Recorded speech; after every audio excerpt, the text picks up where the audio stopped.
Sahabat Oase Rohani Katolik yang terkasih dimanapun Anda berada, salam damai. Senang sekali pada kesempatan hari ini kita dapat berjumpa kembali lewat acara kesayangan kita Oase Rohani Katolik. Bersama dengan saya Immaculata Raufi, dan saat ini kita lihat di ruang dengar dan ruang visual kita, sudah hadir Romo yang kita kasihi, Romo Susilo, yang akrab kita panggil dengan Romo Joy. Halo Romo, apa kabar hari ini Romo? Kabar baik, luar biasa, puji Tuhan. Ya. Yes, amin. Saya senang sekali nih kalau berjumpa dengan Romo ya, karena Romo suka tersenyum. Amin, Dan amin. sesuai dengan namanya ya, Joy. Baik, Romo, sebelum kita memulai acara ini, mari bersama dengan seluruh umat di Keuskupan Agung Jakarta dan dimanapun umat berada saat ini, kita berdoa bersama agar Roh Kudus memimpin dan membimbing acara ini. Silakan Romo. Marilah kita berdoa. Dalam nama Bapa dan Putera dan Roh Kudus. Amin. Amin. Bapa yang Maha Baik, hari ini gereja memperingati Santa Perawan Maria, Bunda Gereja. Bimbinglah kami untuk mampu meneladan kerendahan hati Bunda Maria dalam melaksanakan kehendak Allah. Tumbuhkanlah semangat misioner dalam jiwa kami, agar tulus murni mengasihi Allah dalam gerejanya, dengan pengantaraan Kristus, Tuhan kami. Amin. Amin. Dalam nama Bapa dan Putera dan Roh Kudus. Amin. Terima kasih Romo Joy. Ya. Sahabat Oase Rohani Katolik yang terkasih, selama kurang lebih 1 jam ke muka, kita akan bersama-sama mendengarkan Sabda Tuhan dan merenungkannya bersama dengan Romo Joy. Pada hari ini bacaan kita diambil dari bacaan pertama dari Kitab Kejadian, bab 3, ayat 9 sampai dengan 15 dan ayat 20. Serta bacaan Injil diambil dari Injil Yohanes, bab 19 ayat 25 sampai 34. Seperti biasa, saya akan membacakan bagi kita semua bacaan yang pertama. Bacaan dari Kitab Kejadian. Pada suatu hari di Taman Eden, setelah Adam makan buah pohon terlarang, Tuhan Allah memanggil manusia itu dan berfirman kepadanya, "Di manakah engkau?"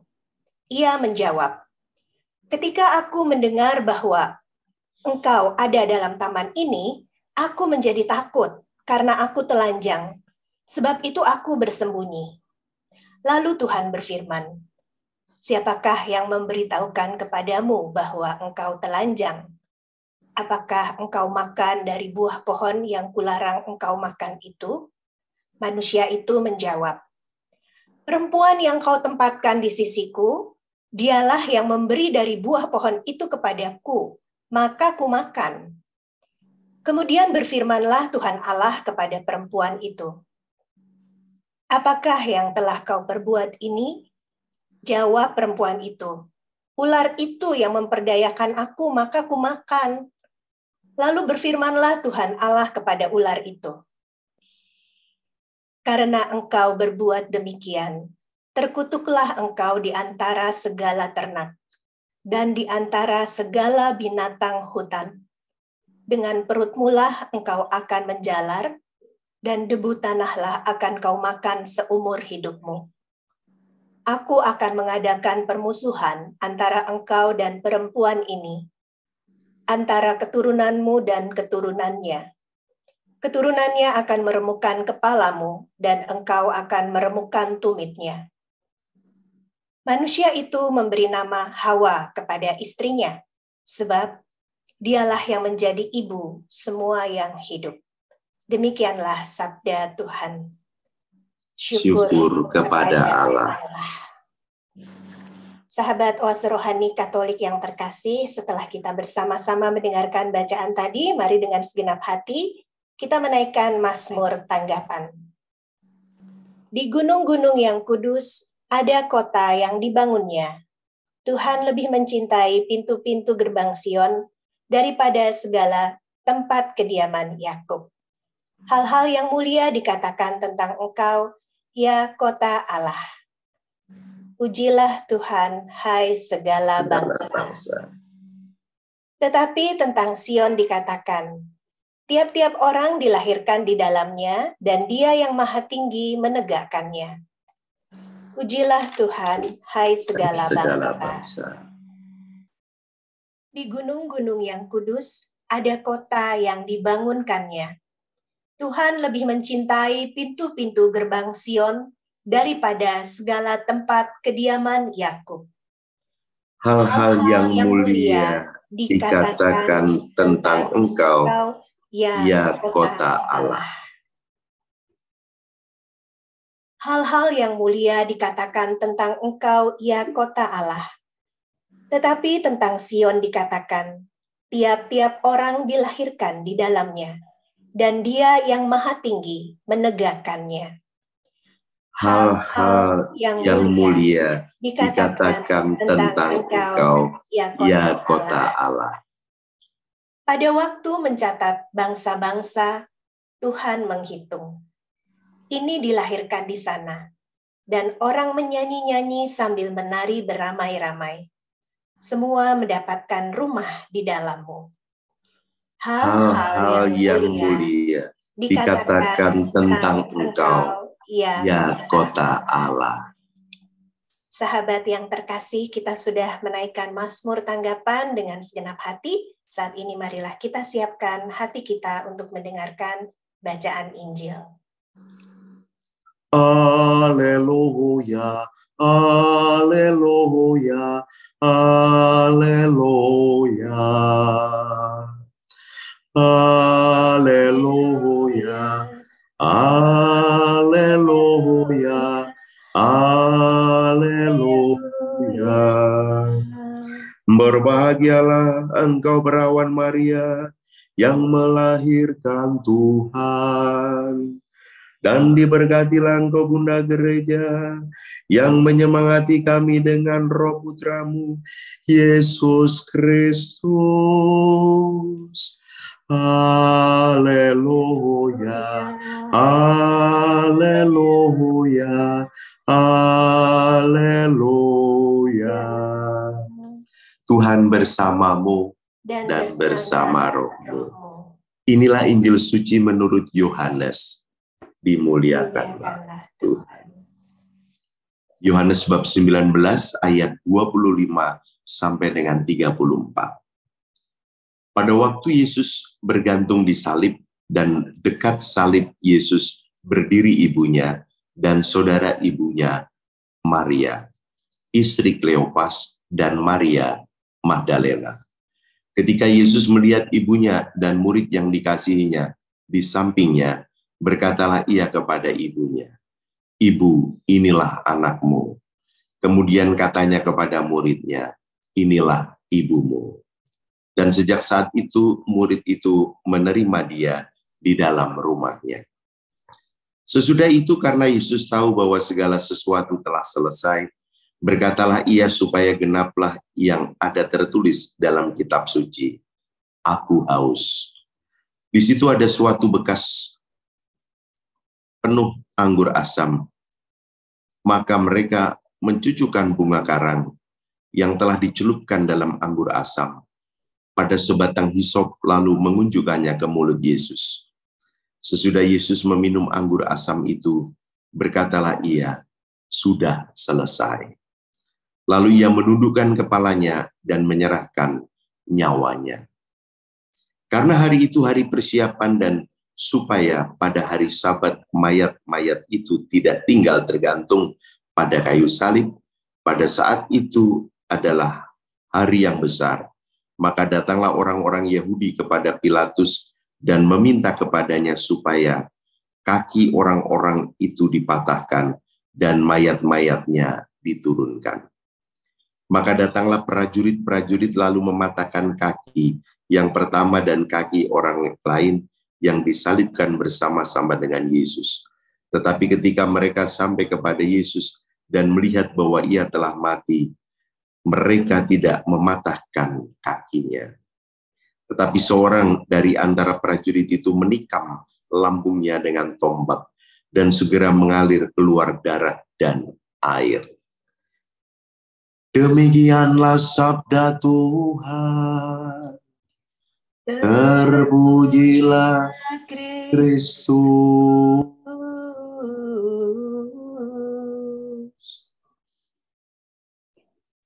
Terima kasih Romo Joy untuk bacaan Injil yang sudah kita dengarkan bersama. Romo, bacaan hari ini sungguh menarik ya Romo ya. Kita hari ini memperingati peringatan wajib Santa Perawan Maria Bunda Gereja. Tadi ketika membaca bacaan pertama saya jadi langsung terpikir mengapa dalam peringatan wajib Santa Perawan Maria Bunda Gereja bacaannya kok tentang Adam dan Hawa yang kejadian itu Romo ya. Pasti ada maksudnya ya Romo. Serta banyak hikmatnya dari bacaan pertama tersebut. Silakan Romo. Oke. Ya jadi yang menarik buat saya adalah kita diingatkan lagi tentang kisah Taman Eden. Jadi Taman Eden ini konon diceritakan bahwa manusia pertama, Adam, itu diberi teman namanya Hawa. Kemudian semua yang ada di Taman Eden itu boleh dimakan. Jadi namanya taman ya, ada pohon, ada buah. Ya. Tapi Tuhan bilang kecuali buah itu.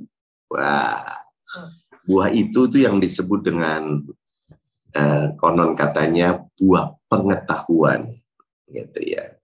Jadi kalau makan buah itu digoda oleh iblis supaya bisa tahu banyak hal, gitu ya. Nah, tapi kan rule-nya atau aturan mainnya adalah kamu berdua ada di Taman Eden, semua buah yang ada di taman ini boleh dimakan kecuali buah itu. Jadi jelas aturannya itu. Tapi aturan itu dilanggar, gitu ya. Karena apa? Karena Adam memakan buah terlarang itu. Lalu tiba-tiba Tuhan datang dan bertanya, di manakah engkau? Lalu Adam takut karena telanjang, maka sembunyi. Lalu siapa yang memberitahu kalau kamu telanjang? Perempuan itu. Yang dimaksud adalah temannya Adam itu, si Hawa itu. Yang telah memberi buah itu kepadaku, maka aku makan. Lalu Tuhan bertanya kepada perempuan itu. Lalu perempuan itu menjawab, ular yang telah menawarkan itu kepada saya, maka itu saya makan. Lalu Tuhan mengutuk ular itu. Dan Tuhan bilang, engkau akan melata, makan debu, dan aku akan mengadakan permusuhan antara keturunanmu dengan keturunan perempuan ini. Nah, perempuan ini disebut Hawa. Dan nanti konteksnya adalah pertanyaan Rofi, apa hubungannya ini dengan peringatan wajib Santa Maria Bunda Allah? Maria adalah Hawa baru. Itu konteksnya nanti. Nah, mungkin kita lihat dulu yang bacaan pertama ini. Ya, baik Romo. Iya, ada kecenderungan dari kita, Anda dan saya. Kita ini kan keturunan Adam dan Hawa ya. Iya, jadi Romo. punya sifat yang sama. Sifatnya adalah ya itu kepengen tahu, kepo. Kepo. Curiosity-nya tinggi ya, Romo. Iya. Saking pengen taunya gitu ya. Misalnya nih ya dalam konteks hidup beriman ya. Kita ini sampai gregetan gitu ya, udah novena, ya minta jodoh, minta usaha berhasil, novena ini, novena itu, tapi kok belum dapat jawaban. Akhirnya mulai mendua lah, tergoda untuk mencari dan bertanya kepada orang pintar. Sebenarnya jodoh saya ini siapa? Sebenarnya usaha saya yang bagus itu apa? Gitu ya. Nah, pada saat seperti itulah dia mulai keinginan tahunya itu bukannya taat kepada Tuhan, tapi malah mendua bertanya kepada orang pintar gitu ya. Padahal kalau emang dia pintar, tanya dong indeks prestasinya berapa gitu. Nah itu. Atau ya dalam ini kan tadi konteks hidup beriman, kalau konteks yang biasa-biasa aja gitu, saking pengen taunya kan ya, namanya orang kepo tuh ya cari tahu lah, nanya sana nanya sini gitu ya. Ya itu yang membuat kita ini sebenarnya harusnya nggak perlu mendengar apa yang kita dengar, nggak perlu melihat apa yang kita lihat, harusnya nggak perlu ngomong apa yang kita ngomong. Ya karena kekepoan kita, karena keinginan tahuan kita, akhirnya kita buang-buang waktu untuk mendengar, melihat, dan bicara yang sebenarnya nggak perlu. Gitu ya. Nah inilah yang membuat kita pengen tahu segala sesuatu. Bahkan keinginan tahu itu akhirnya tidak taat kita kepada Tuhan. Mudah tergoda oleh setan. Nah, setan ini digambarkan dengan ular itu. Nah, kalau udah jatuh, nah ini mulai salah-salahan ya. Si Adam nyalain si perempuan nyalain ular, terus ular nyalain siapa dong? Nah, ini namanya cari kambing negro. Udah lebih hitam dari yang hitam ya. Untuk tidak mengatakan kambing hitam. Orang senang suka mencari, aku tuh begini karena dia loh, gitu ya. Aku tuh dapat nilai jelek karena guru saya sentimen gitu ya. Aku tuh stres begini karena kamu. Jadi semuanya tuh menyalahkan orang lain gitu ya. Gara-gara papi nih, mami memaksa aku harus memilih fakultas ini, aku jadi nggak selesai, aku nggak fokus, nyalahkan gitu ya. Padahal kurang rajin aja gitu loh ya, dan sebagainya. Nah, maka kecenderungan ingin tahu lalu mencari kambing hitam ini adalah yang terjadi pada manusia pertama. Semoga ini tidak terjadi kepada kita. Ini sama aja nih ya, kalau konteks hidup berumah tangga ya. Seorang suami di kantor dimarahi oleh bos. Lalu nggak berani marahin balik bosnya, di rumah marahin istrinya. Istrinya nggak berani marahin balik suaminya, marahin anaknya. Anaknya nggak berani marahin balik maminya, marahin pembantunya. Pembantunya nggak berani marahin balik anak dari tuan rumahnya, marahin itu anjingnya. Ya. Lalu anjingnya mau marahin siapa dong? Ya, itu ini cari kambing hitam gitu. Padahal ya kalau udah tergoda dan salah ya sudahlah gitu ya. Maka di sini ada kata takut.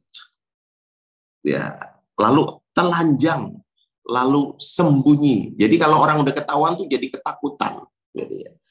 Lalu merasa telanjang, jadi telanjang tuh artinya malu, gitu ya. Nah kalau udah malu tuh lalu bersembunyi, gitu ya. Maka kalau ada yang sudah ketangkep basah oleh KPK misalnya kan, lalu memang sih pakai rompi ya, tapi mukanya lalu ditutupi. Ya. Kalau ditangkapnya masa pandemi masih beruntung. Ya karena sudah pakai masker. Ya biasanya topinya ini lalu masih ditutup pakai macam-macam lah gitu ya. Itu jadi mau menyembunyikan karena malu. Jadi orang yang kamu ketahuan itu tuh jadi takut, jadi itu bisa kalap ya kalau takut itu ya.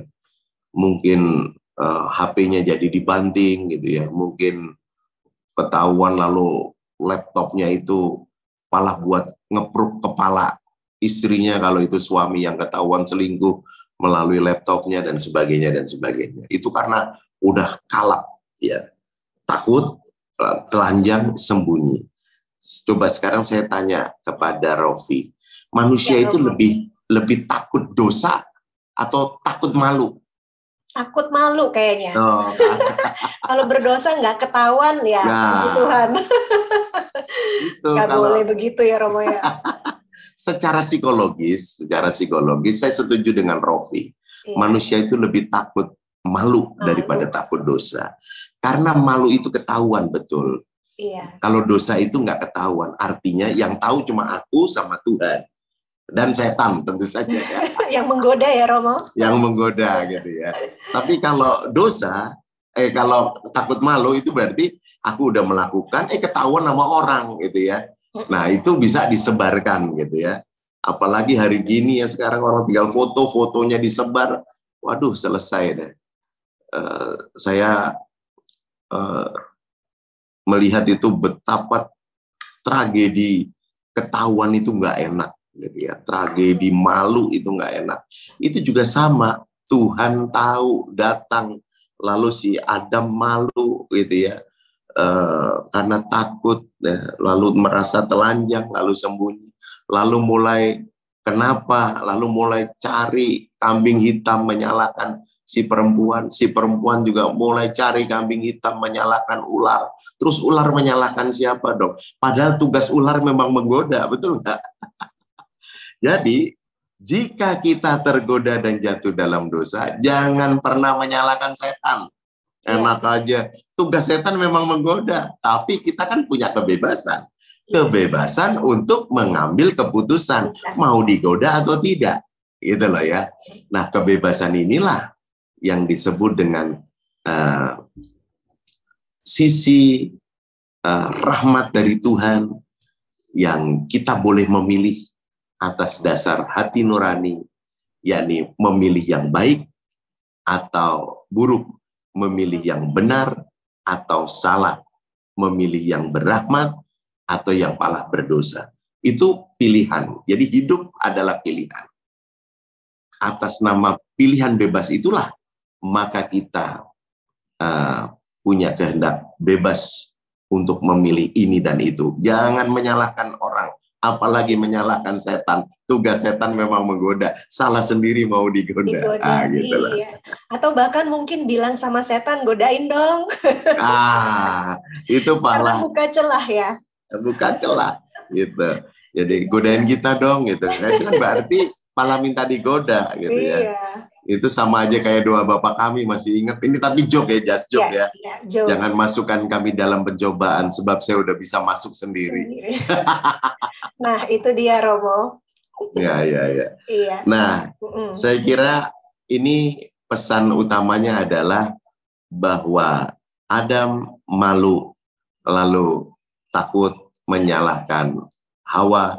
Hawa juga malu takut menyalahkan ular. Lalu akhirnya Tuhan mengutuk ular. Dan tentu saja juga, hai engkau laki-laki akan membanting tulang, hai engkau perempuan akan kesakitan melahirkan. Yang intinya adalah tidak ada lagi hari gini Taman Eden. Yang ada adalah kenyataan hidup di dunia. Kenyataan hidup di dunia seperti ini. Ada kehadiran Tuhan yang tetap setia, tapi juga ada kehadiran si ular yang merupakan kehadiran roh jahat yang terus akan menggoda, dan juga ada kehadiran kebebasan kita untuk memilih mau ikut gerakan Roh Kudus atau mau ikut gerakan roh jahat. Keputusan ada kepada kita. Itu. Amin. Terima kasih Romo Joy untuk permenungan yang sudah Romo sampaikan kepada kami semua. Dan sebetulnya sangat cocok dengan kemarin ya Romo, kita merayakan Pentakosta ya, Juni ya. Jadi semoga dengan apa yang Romo sampaikan pada hari ini, kita semua kembali diingatkan untuk memilih hidup dalam rahmat Tuhan tadi ya Romo. Roh Kudus yang ada dalam hidup kita tuh benar-benar bisa kita dengarkan dengan baik. Amin Romo. Jadi nggak main salah-salahan, cari kambing negro. Oke, baik Romo Joy, terima kasih. Kita sudah selesai berbincang-bincang pada sesi yang pertama. Dan sahabat semuanya jangan kemana-mana, tetap bersama dengan Romo Joy dan saya. Setelah yang satu ini kita akan masuk dalam sesi dialog iman.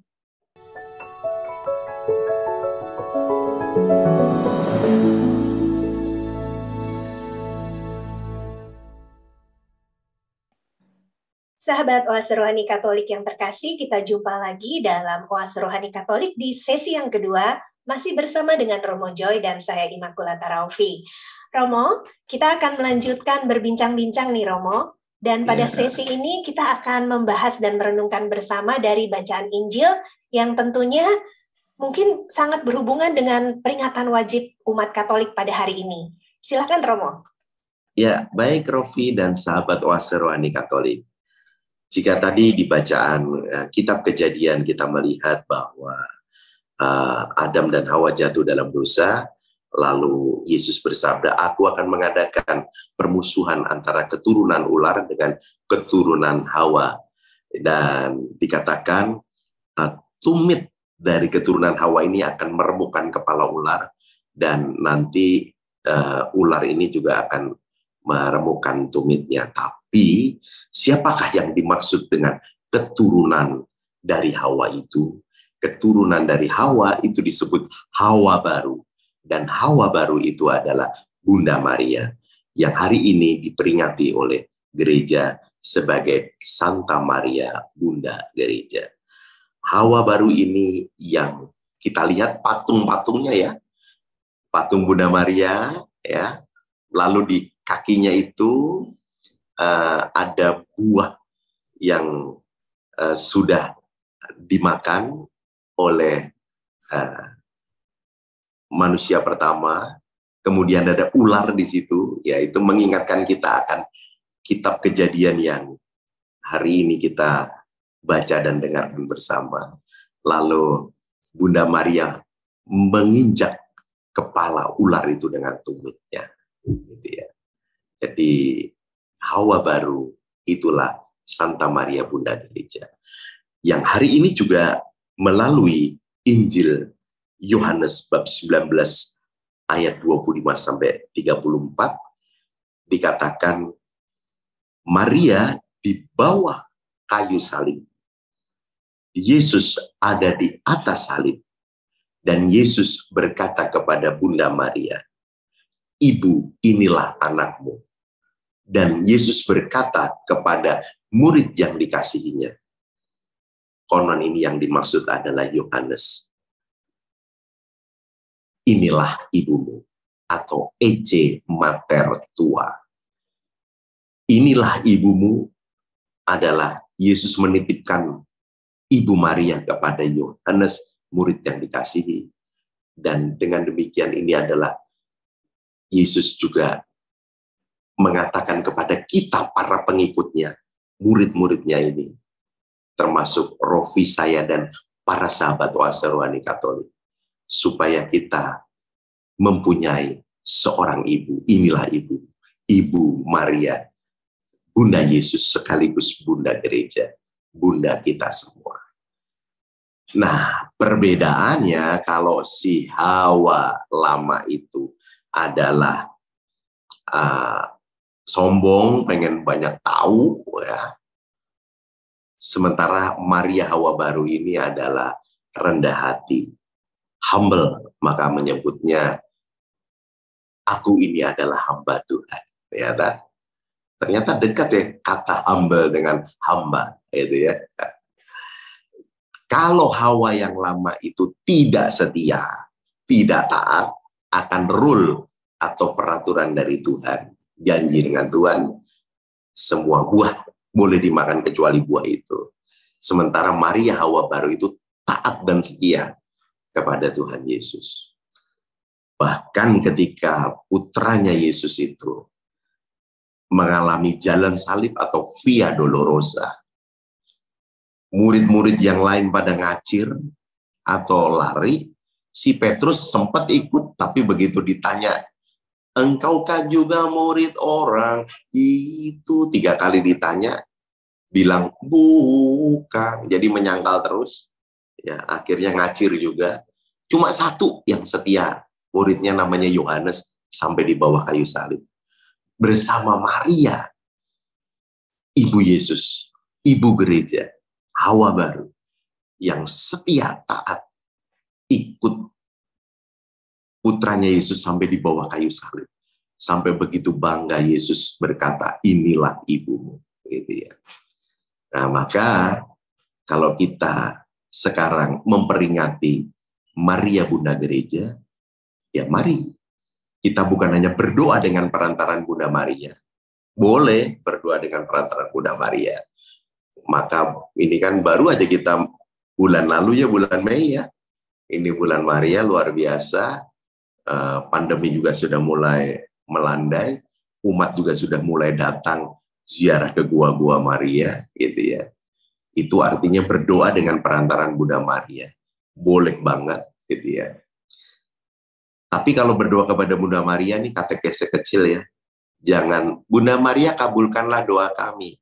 Bukan, tapi yang benar, Bunda Maria sampaikanlah doa kami kepada putramu Yesus. Nah, jadi Bunda Maria bukan bagian yang mengabulkan, tapi menjadi perantara membawa doa kita kepada putranya Yesus.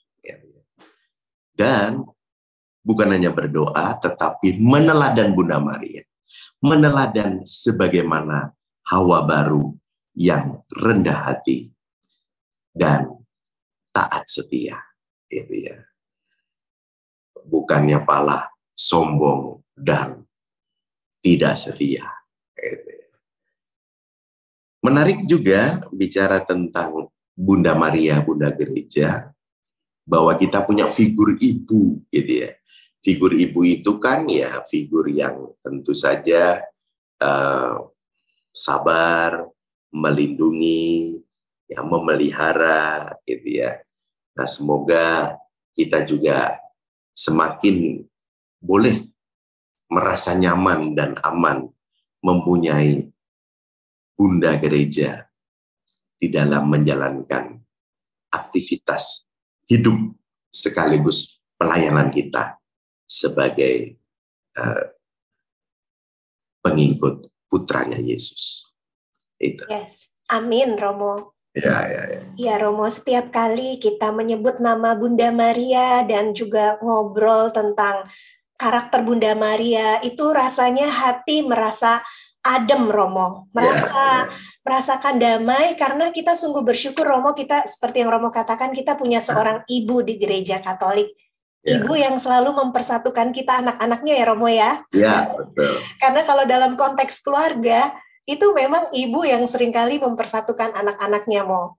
Ya. Jadi saya teringat akan nenek saya, Mo. Sewaktu nenek saya masih hidup, itu anaknya yang begitu banyak, itu selalu bisa kumpul, Mo.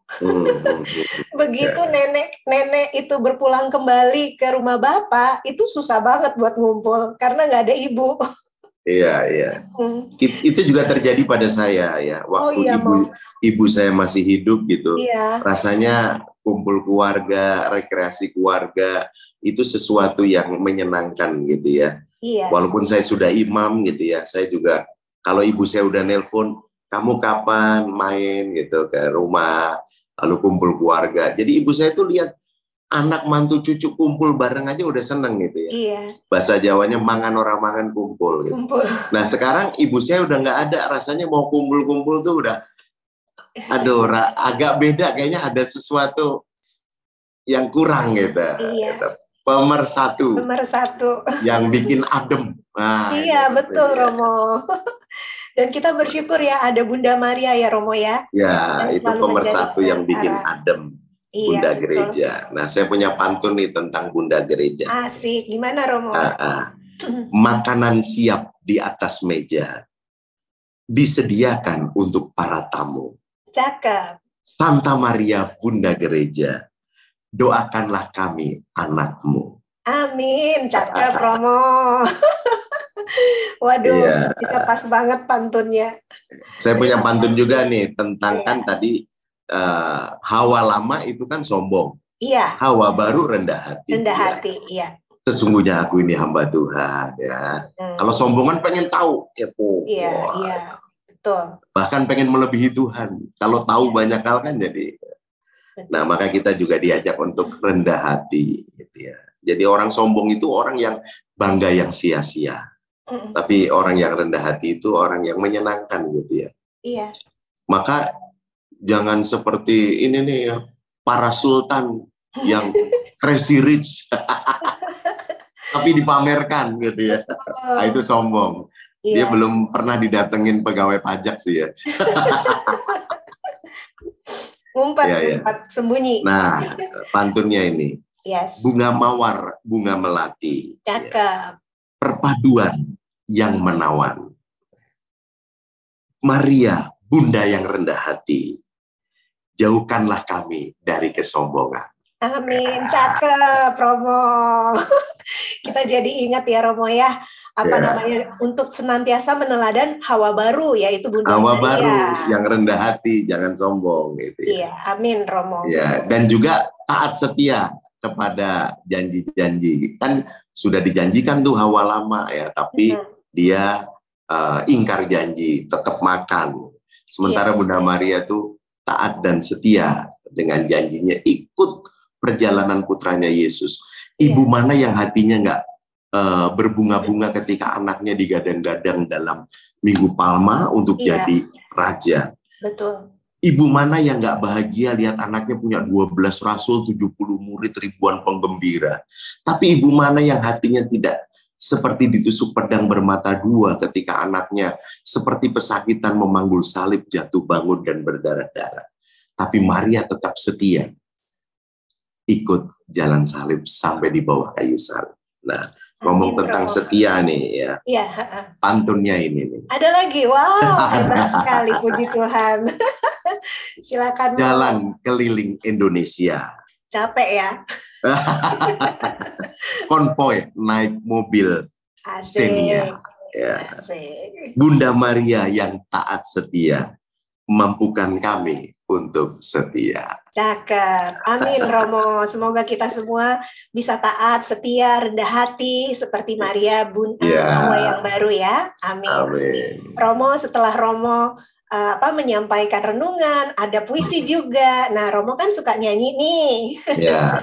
Gimana Romo kalau saat ini Romo juga nyanyi buat sahabat semuanya yang mendengarkan acara ini, Romo? Berkenan ya? Berkenan, kita nyanyi lagu yang sudah familiar bagi para sahabat Oase Rohani Katolik, dan kita nyanyi gantian ya bersama-sama dengan Robi ya. Wow, semoga bisa ya Romo nih. Suara saya lagi agak serak, tapi karena Romo yang minta, oke. Oke deh.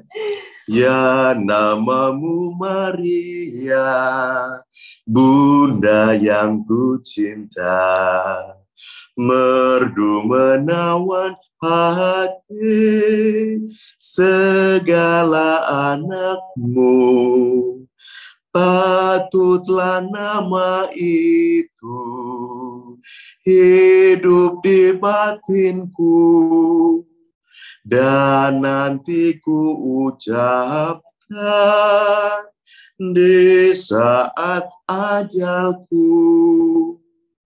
Silakan. Ya, nama yang keramah, perisai hidupku. Dengan nama Maria, aku pasti menang. Patutlah nama itu hidup di batinku, dan nanti ku ucapkan di saat ajalku. Bila hatiku risau dan dirundung duka, ku ingat nama Ibu yang pasti menghibur. Patutlah nama itu hidup di batinku, dan nanti ku ucapkan di saat ajalku.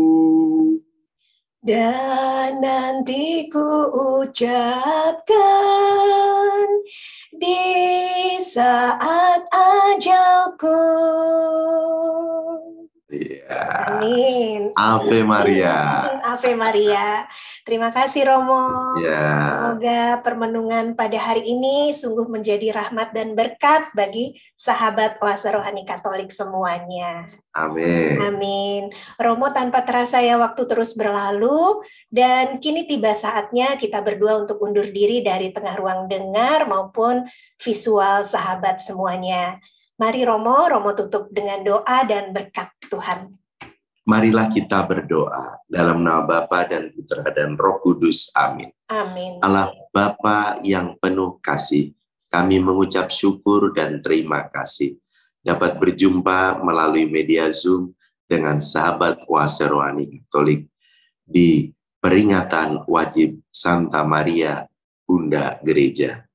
Mampukan kami untuk meneladan Bunda yang rendah hati dan setia, sehingga hidup kami dimampukan untuk tidak sombong dan tidak ingkar janji, tapi tetap rendah hati dan setia, yang berkenan kepada Putramu Yesus.